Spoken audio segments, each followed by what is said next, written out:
நம்முடைய பிதாவாகிய தேவனாலும் நம்முடைய இரட்சகராகிய இயேசு கிறிஸ்துவினாலும் உங்களுக்கு கிருபையும் சமாதானமும் உண்டாவதாக.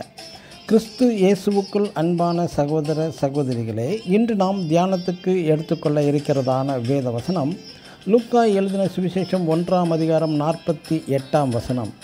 இதோ இது முதல் எல்லா சந்ததிகளும் என்னை பாக்கியவதி என்பார்கள். ஆமென்.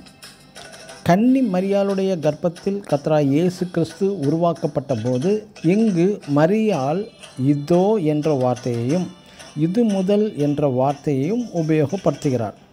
இதை நாம் ஆங்கில பிபிஎல் டிரான்ஸ்லேஷன் வாசிக்கும் பொழுது ஃப்ரம் திஸ் அவர் இந்நேரம் முதல் என்றும், ஐஎஸ்வியில் ஃப்ரம் நவ் ஆன் என்றும், கேஜேவியில் பிஹோல்ட் ஃப்ரம் ஹென்ஸ்ஃபோர்த் என்றும் எழுதப்பட்டுள்ளது. இங்கே குறிப்பிடப்பட்டுள்ள இதோ என்ற வார்த்தையை பரிசுத்த வேதாகமத்தில் படிக்கும்போது பல விதங்களில் எழுதப்பட்டுள்ளதை நாம் ஆராய்ந்து அறிதல் அவசியம்.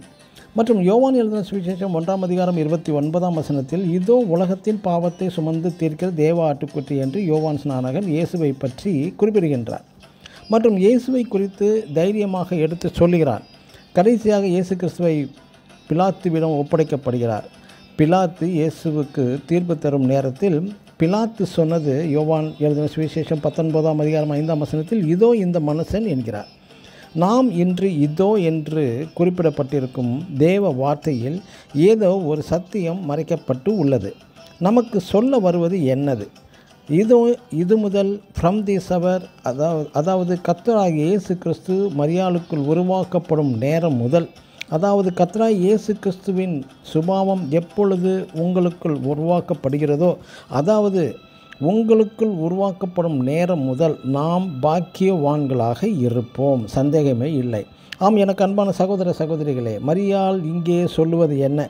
இதோ இது முதல் எல்லா சந்ததிகளும் இது முதல் பாக்கியவான்களாகவும் ஆசீர்வதிக்கப்பட்டவர்களுமாய் இருப்பது மட்டுமல்ல, நம்மோடு இருப்பவர்களும் மற்றவர்களும் நமக்கு பின் வரும் சந்ததிகளும் தலைமுறைகளும் கிறிஸ்து நமக்குள் உருவாக்கப்படும் போது நாமும் இது முதல் என்றென்றைக்கும் ஆசீர்வதிக்கப்பட்டிருப்போம். ஆமென். God bless you.